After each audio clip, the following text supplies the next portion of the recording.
Bagaimana jika setiap kali kamu berhubungan seksual, kamu sebenarnya sedang memperpendek usia? Sebuah studi yang dilakukan oleh Apple et al. Pada tahun 2004 menunjukkan bahwa aktivitas seksual ternyata memicu pelepasan hormon stres seperti kortisol yang berhubungan dengan peningkatan kerentanan terhadap penuaan dini dan penyakit degeneratif seperti kanker dan penyakit jantung. Selain itu, Finkel dan Holbrook pada tahun 2000 dalam penelitiannya mengenai stres oksidatif mengungkapkan bahwa aktivitas yang meningkatkan metabolisme tubuh, termasuk aktivitas seksual, meningkatkan produksi radikal bebas dalam tubuh yang merusak struktur seluler seperti DNA, lipid, dan protein yang pada akhirnya mempercepat penuaan dan kerusakan organ tubuh. Menariknya, dari sudut pandang spiritualitas, para biksu, orang sufi, hingga beberapa imam ternama dalam Islam memilih untuk tidak menikah atau berhubungan seksual. Apakah ini berarti mereka memahami bahaya tersembunyi dari seksualitas yang kita abaikan? Lalu jika aktivitas seksual itu alami, mengapa hormon yang dihasilkan justru dapat mempercepat kerusakan tubuh? Pembahasan dalam video ini akan mengupas sisi gelap dari seksualitas yang selama ini dianggap sebagai hal yang menyenangkan dan menyehatkan. Maka jika kamu sudah siap, simak video ini hingga selesai.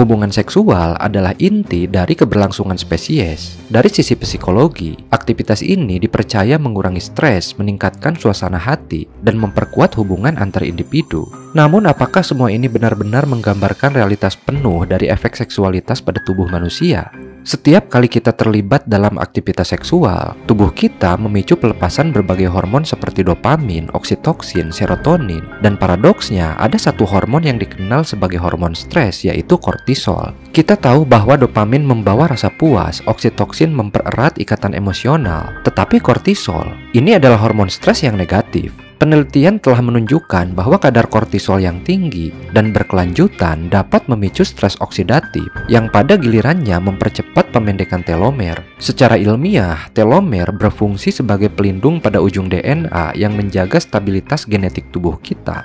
Ketika telomer memendek, sel-sel kita kehilangan kemampuan untuk memperbaharui diri. Ini berhubungan langsung dengan proses penuaan dan peningkatan kerentanan terhadap penyakit-penyakit degeneratif termasuk kanker, penyakit jantung, dan gangguan metabolik lainnya. Ironisnya, pelepasan hormon ini tidak hanya terjadi sekali atau dua kali. Bagi mereka yang sering terlibat dalam aktivitas seksual tanpa kontrol, siklus pelepasan hormon ini menjadi seperti hujan badai yang terus-menerus menghantam benteng biologis tubuh. Selain efek hormon seperti dopamin dan kortisol, ada fenomena biokimia lain yang terjadi selama aktivitas seksual yang secara perlahan namun pasti dapat merusak tubuh kita dari dalam. Selama aktivitas seksual, metabolisme tubuh meningkat secara signifikan, detak jantung melonjak, aliran darah meningkat, dan otot-otot bekerja lebih keras dari biasanya. Pada satu sisi, peningkatan metabolisme ini sering dianggap bermanfaat karena membantu pembakaran kalori yang meningkatkan kebugaran tubuh. Namun di sisi lain, lonjakan metabolisme ini memicu produksi radikal bebas yang pada dasarnya adalah molekul oksigen yang kehilangan satu elektron. Sehingga molekul oksigen ini akan mencari keseimbangan dengan mencuri elektron dari molekul lain, seperti DNA, protein, dan lipid di dalam tubuh kita. Kerusakan ini dikenal sebagai stres oksidatif, sangat reaktif dan merusak tubuh. Meskipun tubuh kita memiliki mekanisme pertahanan berupa antioksidan untuk melawan radikal bebas, kapasitas ini juga terbatas. Ketika produksi radikal bebas melampaui kemampuan tubuh untuk menetralisirnya, kerusakan mulai terjadi. Dan ironisnya, aktivitas seksual yang sering dianggap sebagai pereda stres justru dapat memicu badai radikal bebas yang merusak tubuh secara perlahan. Salah satu korban dari aktivitas seksual yang tidak terkendali adalah kelenjar adrenal, sebuah kelenjar kecil yang terletak di atas ginjal yang berfungsi menghasilkan hormon yang membantu tubuh mengatasi stres seperti kortisol dan adrenalin. Namun seperti mesin yang dipaksa bekerja tanpa henti, kelenjar adrenal juga memiliki batasannya. Aktivitas seksual yang berlebihan dapat memicu kerja keras kelenjar adrenal dalam menghasilkan hormon stres, dan dalam jangka panjang, hal ini dapat menyebabkan kelelahan adrenal, sebuah kondisi di mana kelenjar adrenal kehilangan kemampuan untuk berfungsi dengan optimal. Akibatnya, tubuh kehilangan mekanisme pertahanannya terhadap stres, sistem imun melemah, energi tubuh menurun drastis, dan tubuh menjadi lebih rentan terhadap infeksi dan penyakit. Dan bahayanya, kerusakan ini seringkali tidak terlihat hingga mencapai titik kritis, seperti retakan kecil pada dinding bendungan yang efeknya mungkin tidak segera terasa. Tetapi seiring waktu, kerusakan ini dapat menyebabkan kehancuran total. Kontradiksi dari seksualitas ini membawa kita pada sebuah pertanyaan mendalam. Apakah tubuh manusia benar-benar dirancang untuk menikmati seksualitas dalam skala besar? Atau apakah kita telah melampaui batas yang seharusnya? Ada satu fakta menarik yang sering kita lewatkan. Beberapa tradisi spiritual dan filsafat melihat seksualitas sebagai hal yang harus dikendalikan, bahkan ditinggalkan sepenuhnya.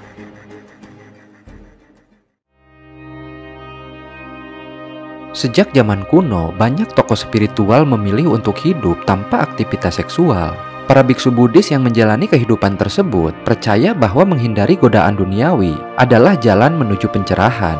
Orang-orang sufi yang mendekatkan diri pada Tuhan melalui zikir dan meditasi juga seringkali memilih jalan hidup tanpa menikah. Bahkan dalam Islam, beberapa imam besar seperti Imam Nawawi dan Ibnu Taimiyah tidak menikah sepanjang hidup mereka. Pilihan hidup ini memunculkan banyak pertanyaan. Apakah hanya alasan keimanan yang melatar belakangi keputusan mereka? Ataukah ada manfaat mendalam yang mungkin kita abaikan? Dalam tradisi spiritual, aktivitas seksual dianggap bukan hanya sebagai tindakan fisik, tetapi juga sebagai proses yang dapat menguras energi vital yang sangat berharga bagi keseimbangan tubuh dan pikiran. Salah satu contoh dari pandangan ini dapat ditemukan dalam filosofi Tao yang mengenal konsep Jing sebagai esensi kehidupan yang mengalir dalam tubuh hidup manusia. Jing ini dianggap sebagai sumber vitalitas dan kekuatan fisik serta mental, dan aktivitas seksual yang berlebihan dipercaya dapat menguras Jing tersebut dengan sangat cepat. Hal ini mengarah pada pemahaman bahwa ketika energi ini habis, proses penuaan tubuh pun akan dipercepat, dan tubuh akan lebih mudah terjangkit berbagai gangguan kesehatan, membuatnya lebih rentan terhadap kerusakan dan ketidakseimbangan yang pada gilirannya mempengaruhi kualitas hidup secara keseluruhan. Konsep ini meskipun berasal dari tradisi spiritual yang kuno, mencerminkan gagasan universal yang berlaku dalam banyak ajaran tentang pentingnya keseimbangan dalam hidup. Tubuh manusia pada dasarnya bekerja sebagai sebuah mesin yang sangat kompleks. Setiap bagian dari tubuh memiliki peran yang saling berkaitan dan saling mendukung satu sama lain. Energi yang masuk dan keluar dari tubuh harus dikelola dengan bijaksana agar tubuh tetap berfungsi dengan baik dan tidak mengalami kelebihan beban. Dalam hal ini, aktivitas seksual meskipun secara biologis dibutuhkan, dapat menjadi beban besar jika dilakukan secara berlebihan. Ketika energi vital terlalu banyak dikeluarkan tanpa adanya pemulihan yang cukup, tubuh akan mengalami penurunan dalam kualitas dan kuantitas energi yang dapat digunakan untuk menjaga kesehatan fisik dan mental. Bagi banyak praktisi spiritual yang menjalani hidup dalam kedamaian dan kontemplasi, pengendalian diri terhadap aktivitas seksual bukan hanya sebuah tindakan moral. Para biksu, sufi, dan pengikut spiritual lainnya sering memilih untuk menahan diri dari aktivitas seksual agar mereka dapat menyimpan energi yang sangat berharga ini untuk keperluan yang lebih mulia. Dengan mengalihkan energi tersebut, mereka percaya dapat mencapai pemahaman yang lebih tinggi, kedamaian batin, dan hubungan yang lebih erat dengan Tuhan atau alam semesta. Tujuan mereka bukanlah untuk menekan kebutuhan tubuh, tetapi untuk menyalurkan energi ke arah yang lebih bermanfaat, lebih abadi, dan lebih mengarah pada kesempurnaan spiritual. Pengetahuan kuno tentang efek aktivitas seksual ini seringkali diabaikan sebagai tahayul. Tetapi belakangan, penelitian modern juga menunjukkan kebenarannya. Meditasi dan praktik spiritual yang sering dilakukan oleh biksu atau sufi terbukti secara ilmiah mampu menurunkan kadar kortisol dan stres oksidatif. Meditasi membantu tubuh memperbaiki kerusakan sel dan menjaga keseimbangan hormon, dan menjadi antitesis dari aktivitas seksual. Menariknya, kebijaksanaan ini telah menjadi bagian dari tradisi mereka jauh sebelum adanya laboratorium atau teknologi ilmiah. Para praktisi spiritual yang memilih hidup tanpa menikah tampaknya memahami resiko ini tanpa pernah membaca jurnal ilmiah. Namun celakanya, bagi banyak individu, pelarian dengan kenikmatan seksual adalah cara untuk meredakan stres dan mendapatkan rasa lega. Seksualitas seringkali dipandang sebagai salah satu cara tercepat untuk mencapai kepuasan dan ketenangan. Disinilah pentingnya untuk kembali mengevaluasi bagaimana kita memandang seksualitas dalam konteks kehidupan modern yang penuh tekanan ini. Daripada mengandalkan kenikmatan seksual sebagai jalan keluar dari masalah atau stres, kita perlu mencari cara yang lebih sehat dan berkelanjutan untuk mengelola stres dan kecemasan tersebut. Pertanyaannya adalah, bagaimana kita menemukan keseimbangan antara kebutuhan biologis dan kebijaksanaan spiritual? Dalam hal ini, aktivitas seksual yang sehat membutuhkan pemahaman tentang batasan dan konsekuensinya, baik dari sudut pandang sains maupun spiritualitas atau agama. Praktik meditasi dan pengendalian diri dapat membantu kita mengelola energi secara lebih bijaksana. Sekalipun tidak mengikuti jalan hidup tanpa menikah, pelajaran dari tradisi spiritual ini dapat memberikan panduan berharga untuk menjalani hidup yang lebih sehat dan bermakna. Seksualitas, seperti yang telah kita bahas, memang memiliki dua sisi, kenikmatan sekaligus potensi kerusakan. Namun sebagai manusia yang diberkahi dengan akal dan pikiran, kita memiliki kemampuan untuk mengendalikan dorongan alamiah ini, sesuatu yang tidak dimiliki oleh hewan yang bertindak hanya berdasarkan insting. Pengendalian diri terhadap aktivitas seksual bukan hanya sebuah pilihan moral atau spiritual, tetapi juga sebuah keputusan rasional. Kita seharusnya tidak terlalu mengikuti arus dorongan insting, tetapi berusaha menemukan keseimbangan antara kenikmatan sesaat dan kebahagiaan jangka panjang. Seperti yang diungkapkan oleh Socrates, keberanian terbesar adalah menguasai diri sendiri.